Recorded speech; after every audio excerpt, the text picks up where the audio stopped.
Hi all. So yes, I don't really want to talk about the fake pandemic at all, to be honest. But quite frankly, it is the only thing that's really happening at the moment. Just because the effects of it have been so profound, so overwhelming, so prevalent, just ubiquitous. But I really want to look at it from a different angle. And just to say, there are lots of reasons why I believe it's just a total fraud, this pandemic, to be honest. And there are lots of others, thankfully, that also believe that, albeit a minority. And the reasons are many, but just to give you the most concise versions, the reasons for those is really just that the testing themselves is quite inaccurate. It's been widely reported by many doctors and virologists. Even the creator of the actual tests themselves disputed that it was able to distinguish between a particular specific viral infection.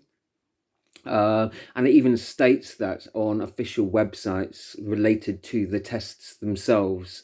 The fact of regulations, that presumed cases are being reported as actual cases, the whole fact that it evolved out of China, and that how do we know that we can trust any information that was being reported from there to begin with? In terms of how the Chinese Communist government there reacted in their intense and extreme lockdown of a vast numbers of people. Well, they might have their own agenda and their own reasons for doing that. Why should we accept or believe that it was justified by any kind of illness that was never really proven, and they never seemed to give any scientific proof that they had actually isolated the virus itself. That evidence was never given to other doctors or shared. So as a result from that, the lack of scientific evidence, but also I think there are other indicators too. The fact that so quickly legislation was drawn up, almost such complex wording that had to have been written much sooner.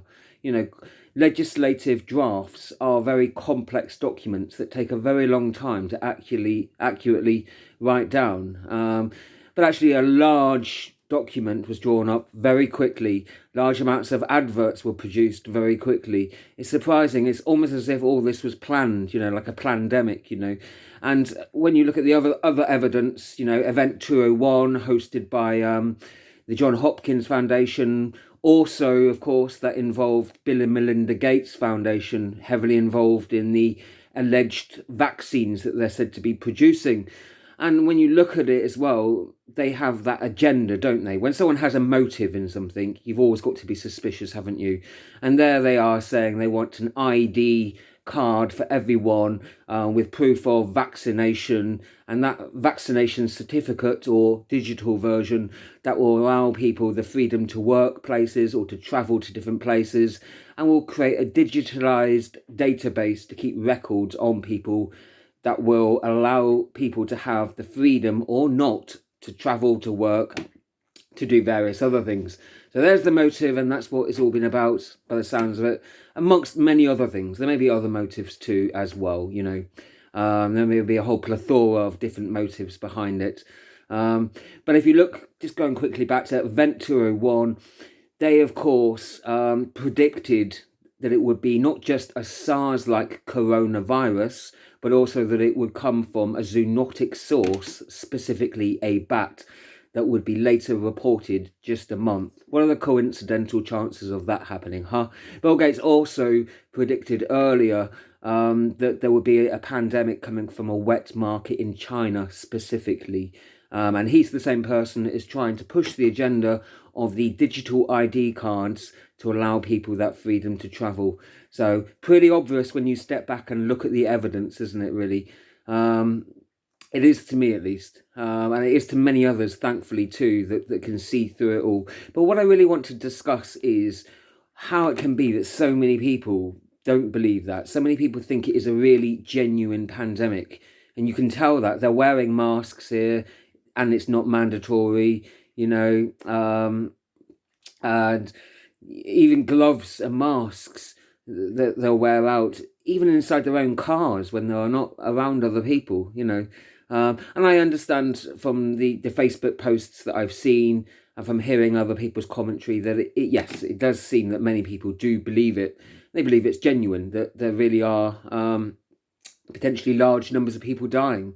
So I don't doubt that they believe it. And of course, the other evidences of it is that nearly all of the people that are alleged to have it already have long-term serious illnesses that alone could have killed them. And those serious illnesses do regularly anyway. And the number of people reported to have viral infections is not out of proportion. It's not disproportionate to the average number of people that would die of influenza each year. What first aroused my suspicions of it really as being a totally disproportionate reaction. We're just doing a quick bit of research, really. It didn't take me that long, half an hour perhaps, just to find out what the global death rates were as a comparison for other diseases, really. And if you look at influenza, for example, it's reported up to 400,000 people on average will die each year of that. That's an estimated figure, of course. And if you look at pneumonia, that many viral infections cause, 3 to 4 million people globally die each year of pneumonia. Well, the WHO declared it as a pandemic when just about 200 cases outside of China were reported. We're not really sure what really happened in China. How much can anyone trust the reports there, quite frankly? But the WHO reporting it as a pandemic after just 200 cases. And remember, 400,000 is the average for an influenza ordinary season. 3 to 4 million is the average number of pneumonia deaths per year. And a real pandemic, which occurred in, I think it was about 1915, on the cusp of the end of the First World War. And that killed between 25 and 50 million people. Okay, Spanish flu it was called. So that's what a real pandemic looks like, folks. 20 to 50 million people. The alleged current global number of deaths due to alleged COVID-19 is something like 250,000 at the moment. But like I say, large numbers, nearly all of those people are either very ill or have very long-term serious illnesses that alone could have caused those deaths. So even if we accepted that those deaths were caused by COVID-19 strain of coronavirus, it's still disproportionate, just for the fact of the matter that larger numbers of people have died from other pandemics, or epidemics, whatever term you want to use, without any of those measures being introduced. We've had much, much worse. And that's just an objective reading of the actual statistics themselves. Spanish flu isn't the only one. It's just a significantly higher one. I believe there was also Asian flu, Russian flu, and several other big epidemics that all were much, much bigger than if you accepted the actual figures of COVID-19, much bigger, much more catastrophic, much higher death rates. But there were no calls for any kind of intervention approaches, no social distancing, there was no shutdowns of businesses, nothing of the sort whatsoever. So there we are. That's, and either you look back and you have to say logically, well, those were underreactions to those events that caused way more deaths, or the current situation is a complete overreaction, and totally unnecessary and unjustified, therefore. So I don't know how logically, if you look at the evidence, you compare the alleged pandemic now and the number of deaths attributed to it, you compare that to previous epidemics that have been much worse in terms of the number of people died. There are various epidemics that have killed in excess of several million people. This one is reported to be 250,000, Well, here in the UK specifically, the number of people was something like 30,000, I think. But in just a bad influenza season just a few years ago, it was widely reported in newspapers that up to 50,000 people had died during a particularly bad season of influenza. So No calls there for shutdown, social isolation, nothing of the sort. But really, what I want to sort of discuss, having got that preamble out of the way, the reason I say that all is because people will say, well, why do you think it's false? What are your chief reasons for that? They're not a comprehensive reason. They're not a comprehensive amount of all of them, but they are some of the more concise points. There's certainly a whole wealth of more points than that, but they're some of the more important ones. And I thought it was important just to say those, because there could be people watching that they may well believe it's real, and they might want to say, I want to know why other people don't think that. All I can say is that's not enough, and don't accept what I say. Certainly don't accept what anyone says at their word, whoever they are. Do the research yourself. If you're not taking the time and the energy to fact check, to look at things, to compare things from different sources, and to consider where those sources are coming from, and to consider what biases they could have, you're not going to get anywhere. You're just going to be told anything. You'll be like tumbleweed blowing in the wind without any firm foundations. You need to make the effort, folks. You need to do the research. If you don't bother to do that, if you spend your time entertainment, watching films, la-di-da, as much as it's nice to do enjoyable things, and we all need to keep that up for our morale, but you need to be investing a certain amount of time to looking up and actually doing some credible research. Going on a few websites, reading a few newspapers may not be that. And I want to come and discuss why that is and why it's so essential to look at the reliability of different sources. Well, this comes back to why I think so many people have believed this without questioning it. Because to me, it seems quite easy to question it, just because the actual reports of the statistics of how many people were reported to have it, that didn't match up to the actual reaction to it. It seemed a disproportionate reaction when compared to many other much more serious and more fatal pandemics that we've had before, where they didn't have any kind of reaction like that and the world managed to carry on, So logically, I was able to sort of find that out quite early, but I since then have been able to do a fair amount of research and find out from various virologists, different doctors, their positions on it. And there are a wide spectrum of different beliefs regarding that and interpretations of the evidence. But really, if you look at the hard data, it doesn't suggest that there is anything like a pandemic taking place. But you wouldn't believe that from the media and the hype that's going on there. And I do believe that that is what is actually going on here, that people are believing the media simply. And when I say the media, what a lot of people don't seem to realise is that over many years, what's happened is we've had a monopolistic thing of the media, where basically various companies have been buying up other companies and other companies buying them up. The parent companies basically are just eating up all of the other companies eventually. Actually, it's an interesting anecdote. The Methodist Church years ago, in the Victorian age, they created this this kind of exercise called Monopoly. And it wasn't a game at the time. They designed it as a kind of exercise to demonstrate to the government of the time that if they didn't introduce firm regulation, that inevitably the consequence would be that there would be total ownership of everything by just a few, or by one person perhaps. So that's what they did as a way of lobbying the government to say we need good regulation, to have a competitive market, to have a variety of different resources produced by different people. But sadly, over the years, despite legislation, that's been eroded away. And we have got a monopolistic culture, and that's what media is, to be honest with you. There was a report I read a while back that claimed most of the large media corporations are owned now by just 6 corporations, and that's nearly all of your newspapers and television shows, television channels even.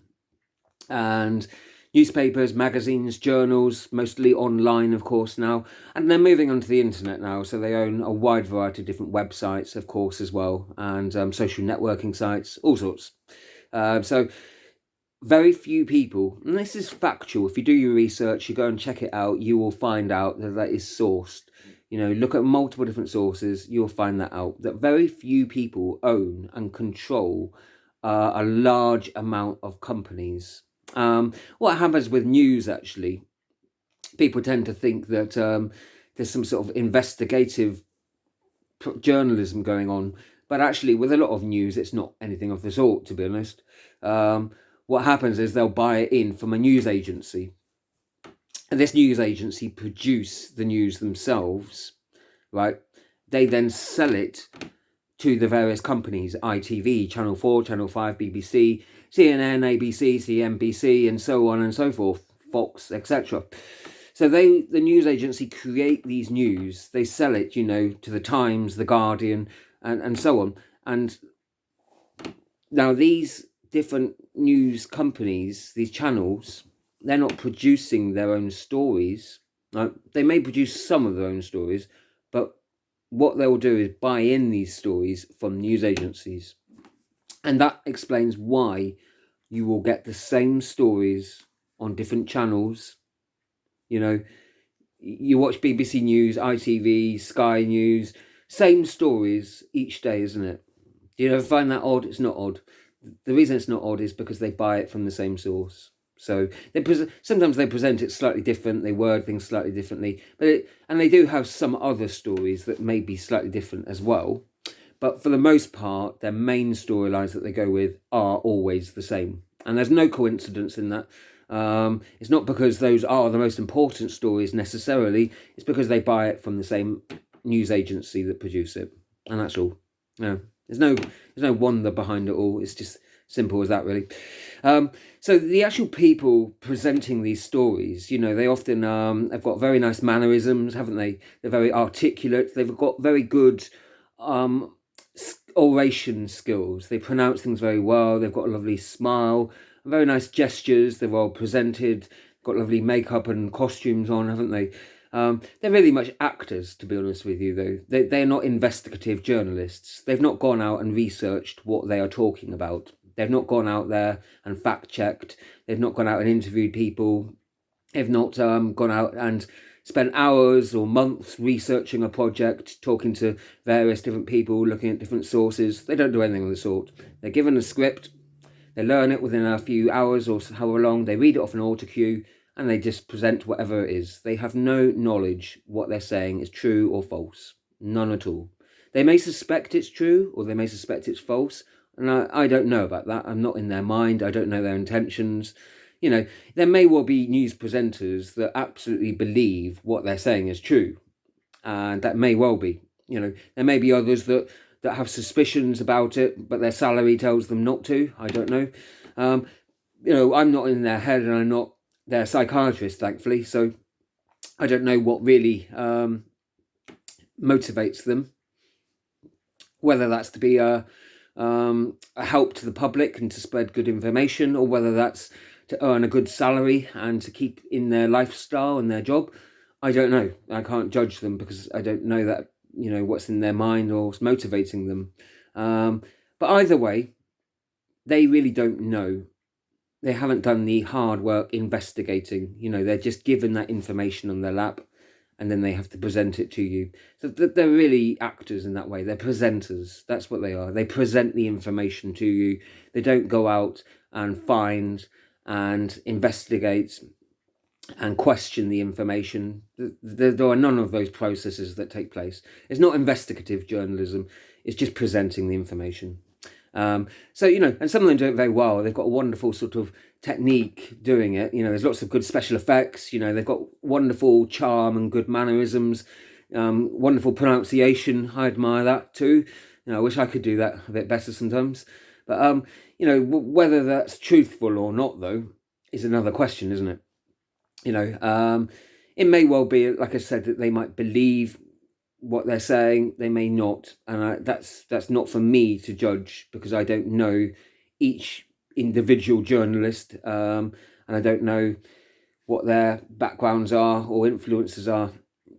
However, the fact of the matter is that if you are not investigating something, then you've got no way of really knowing whether what you're saying is credible or not. You're just taking it on trust. You might say, I trust the news agency or the company I work for, right? I trust this information, but how often is trust wrong? How many abusers trusted someone in authority that took abuse of them? How many times have we heard that story? At the same time, sometimes we can trust someone and they turn out to be honest and truthful, and the trust was well placed. But many times it turns out not to be, doesn't it? So trust alone doesn't do it, does it really? If you look at it in terms of the media ownership, it's been ever centralized over a long period of time, to the extent whereby now we are in a position where there is really a monopoly of just a few companies that own a massive amount of different broadcasters, from print news media to online media, journals, websites. They're more and more going into the internet. That's the new territory now. Television has been the big one for many decades, but the internet, since the millennium, has become increasingly much more influential. The internet's much more divisive, of course. People can upload, like myself and many others. People can, relative amateurs can create their own kind of websites, and people on social networking sites sharing their own blogs, tweets, posts, and various other sites too, of course. So the public are much more involved in producing and distributing their own kind of things on the internet, but nevertheless, there is a huge online presence of the same companies that own all these other newspapers and online and television channels too. Is it worrying that there's a centralization of information, of knowledge? It is concerning in a sense. Now, even if you thought the people doing it were benevolent and had very good intentions, right? Then even people with good intentions sometimes make a mistake. We all do, don't we? Sometimes, sometimes you hear something, you think it's true, it seems credible, but later research proves otherwise, doesn't it? So that happens, doesn't it? So with a centralized network, what happens is if you have a few people that become profoundly influential, the few people are deciding the editorial content. Thousands of people then involved in broadcasting that. Tens or hundreds of millions of people then are consuming that information. So you've really got a few people deciding what hundreds of millions of people can think. Now, if those people have got good motives, even then there's a problem, because if I have got that power and I'm influencing hundreds of millions of people, there's a big problem in that. What if I make a mistake but I genuinely believe that, and I tell all these hundreds of millions of people something, and it turns out to be wrong? Well, hopefully they'll be clued up and sensible enough to think, oh, well, this person's not infallible, nobody is, and we all make mistakes from time to time. They won't take anything anyone says as gospel, and they will question everyone fairly and look at the content of what they're saying and assess how authentic, whether it seems reasonable enough, So hopefully, there won't be a mindless, passive audience who are just accepting and consuming anything anyone says as totally true and infallible, right?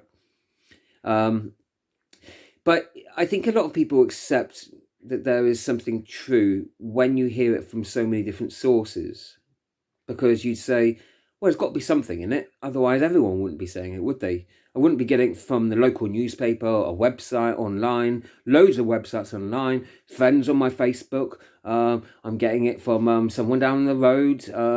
My family, they're telling me on the telephone. It's on the news, on TV. And then there's the newspaper, and then there's my online, the magazine that comes, that's saying it too. I wouldn't be getting it from all these sources. They can't all be wrong. Well, they can all be wrong if a few people are able to control and own a vast amount of the media. then it's quite scientifically possible and plausible, even if it is just a genuine mistake. And that's before you consider people possibly having malintentions. Now, I'm not suggesting I know what people's intentions are. It could be good or bad. But certainly, if mistakes happen and someone has a large, profound influence, you can see there the potential for ripples. If you can't see that, then there's a problem. Because it's like a pyramid, isn't it, really? Look at it as a pyramid. You've got a couple at the top that could influence everything going down to the bottom, couldn't it? It stands to reason, isn't it? It's rational, isn't it, that? And so there's a reason why you're going to be seeing that, the same kind of things, although reflected through different lenses. I'm not saying all the media necessarily talk about it all in the same way. They obviously don't. For example, some of them will say, the actual pandemic was created in a lab in Wuhan, or some of them will say, no, it was the Americans that did it, or that some of them will say, oh, well, we don't know what it was. We don't know the cause of it, actually. We're still trying to find that out. But they'll all accept that there is a pandemic going on. None of them actually question that part of it. They just question what could have been the potential cause of it. So you'll see different kinds of ways of looking at it. What they will do is that they tend to sort of look at things to seem like they're quite different, that they've got very different ideas about things. So they seem to be like they're divisive. One bit of media is saying, for example, it's come from China. Another part is saying, no, it's an American thing. Or another part is saying, oh, don't be so silly, don't be so conspiratorial. It's an accident. These things happen. It's just part of nature or something. But they all buy into the same story and assuming or accepting that there is, in fact, a pandemic, and that therefore any of the measures are justified. So what they'll do is, within a sort of sphere, they'll pick different points of that to sort of argue over, but they'll all have a shared, assumed perspective anyway. And they'll argue different ideas within that, but not outside of it. So at the moment, we've got this kind of thing going on where some people are going back to some work, but other people are struggling to return to work because there's so many businesses still closed down at the moment. And there's been this whole kind of message going out there saying people that are wanting others to go back to work are selfish or something. They're only interested in the economy and profits, and all they want to do is to just think about, making lots of money, really, and they're not interested in the welfare of other people. That's become a really prevalent story, and I've seen that on so many different articles, magazines, journals, newspapers, all sorts of, a whole plethora of different sources online, sort of more or less with that same kind of angle. What they're not acknowledging, of course, though, is that having long-term shutdown of not just businesses, but groups, organizations, is having a psychological and emotional impact on people, and of course an economic impact too. And if you look at it from the business's perspective, there are lots of small businesses that could go out of business and people could lose jobs. I don't know personally how many that could be, and I'm not sure.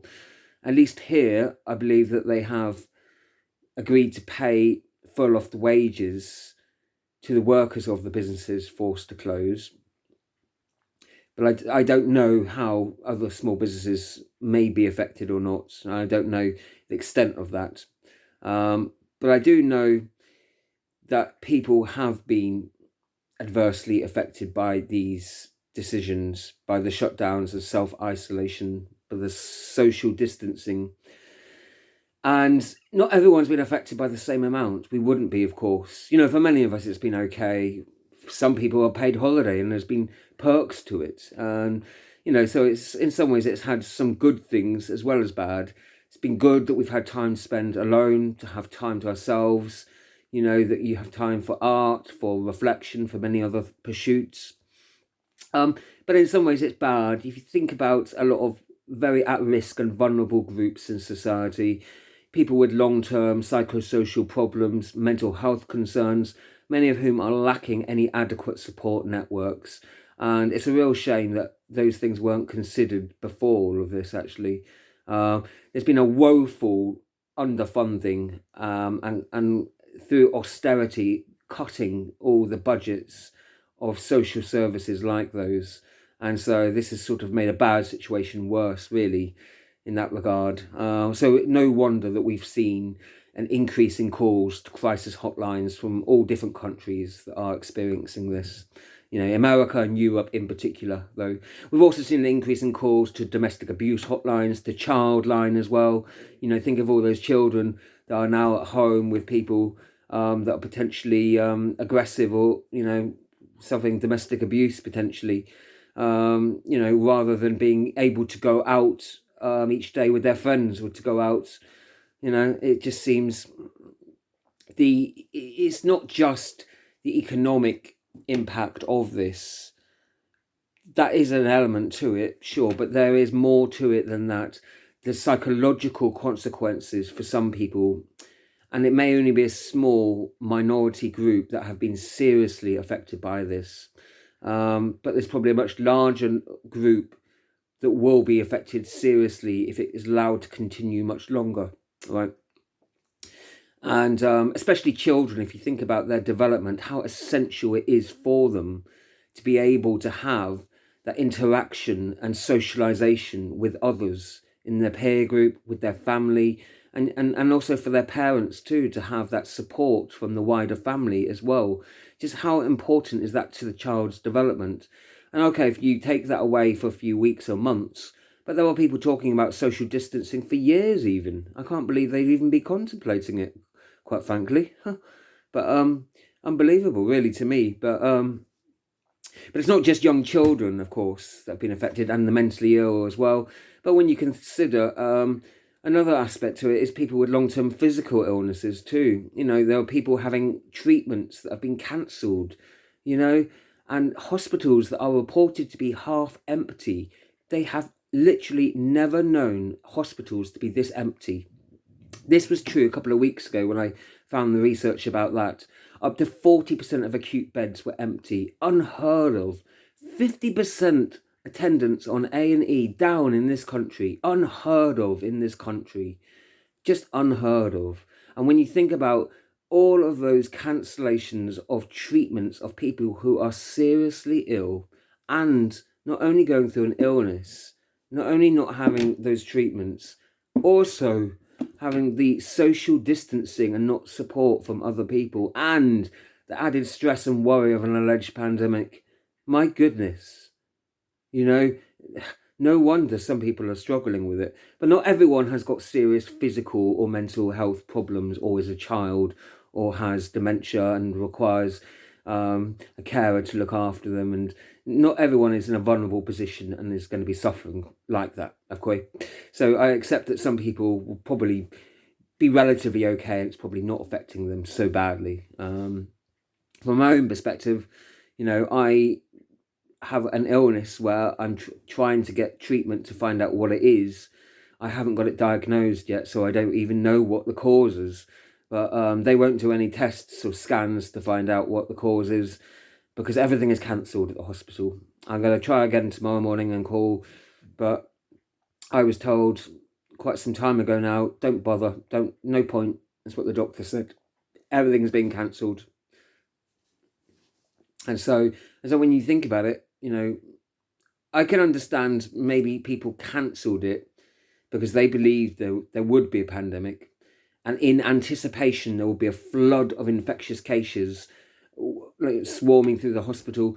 You know, I can understand as a sort of prior preparation thing in anticipation, but when that doesn't happen, and then weeks later hospitals are still empty, you know, at what point do you say, right, let's restart treatments for people. Let's start trying to treat people who do actually have genuine, ongoing, real physical illnesses, Instead of freeing up beds for people that might have illnesses in the future, let's treat people in the present that already have those illnesses as best as we can. At what point do you actually address those people? Because, if you don't do that at some point, that leads to neglect, illnesses get worse, problems get worse, and in the end people suffer more as a result of it, don't they, really? Seems only sensible and logical, that to me at least. So anyway, those are the serious points that I wanted to raise, really. Sort of discussed and fitted everything I could in there, really. The most important points, at least. There's obviously always so much more to it than that, isn't there? There's always more research you can do on an issue that is so complex that it actually is difficult for anyone to comprehend. But in some ways, I don't find it that surprising that some people... I don't find it that surprising that some people could have created this as a fiction or fraud. It doesn't, but they don't necessarily have the best of intentions for society, because that's quite self-evident, isn't it? To be honest, there are some people, when you look at the evidence, some people have billions and billions of pounds, don't they? There are children today dying of treatable diseases. Somebody only has to walk in there and buy that, and or why wouldn't you spend that money, if you had that, in investing in the world's poor, in making sure they had access to water, to shelter, to food, to the most basic provisions that we take for granted, many of us, and I don't know the answer to that. Why we all have a selfish streak within us. I'm not just saying those people alone. I'm saying that we all do. We all have something about us, and actually, for all the more reason, therefore, that we shouldn't have any centralized thing, that we shouldn't have a few people that can control the editorial policy of all of the companies, of such a vast number, the thousands and thousands of channels, of newspapers, of journals, of magazines, of websites, and all of it. If that was put in the hand of even whoever, a few people, we all have our own biases and our own selfish points and our own issues, actually. And so if I was given the hands of such a vast empire of companies that can produce a vast amount of information, I would be producing some wrong information too. Hopefully I'd do some good as well as bad. But, too much power in too few hands always leads to problem, doesn't it? Absolute power corrupts, and absolute power corrupts absolutely. Now, that was true thousands of years ago, and it's as true now, isn't it, really? And it's just the way things are, isn't it? And I think large numbers of people don't buy everything that they read in a newspaper. People are often quite discerning as well, and understand that the people that produce these things and the people that are distributing them or performing or presenting the programs, that they're just human too, and that we are all capable of doing good and bad. We're all capable of making mistakes too, and that we shouldn't look on people as being above questioning, and everyone is quite capable of making mistakes. I look at that, I think that's the only sensible way to look at life, quite frankly. But the answer to the conundrum of why does everyone think that is that's because we have a monopoly of knowledge, and that's why. And that's the most simple scientific explanation, and it can be evidenced and sourced. If you do your own fact checks, research, find out the information, and you will find that very many thousands on thousands of companies are owned by just a few corporations. And so therein is the answer. Actually, it's very simple when you look at it in the end, why so many can believe such a thing. And yeah, it just makes you think though, doesn't it? Though I suppose it makes me think, like, how is that it's allowed to be like that? And because such a thing like that is naturally going to create problems, of course. But that's such as life, isn't it, I suppose. I think some people at least will come to their own conclusions. Many people I'm seeing are doing more investigations and questioning things themselves. And that's good to hear. But, I'm not here ultimately to judge others. None of us are. I can't save or condemn someone's soul. I can't send them to heaven or hell. I can't reincarnate them or anything like that. No man can. God alone has power to do such things. And, and I think that's going to be on how we act and treat each other. All I can do is just describe and tell people the truth as I know, because one of my sacred beliefs is bear not false witness. And that's not to say I know the truth about things always. I don't. And often I make mistakes as well. But I have to say the truth as I see it in life, whatever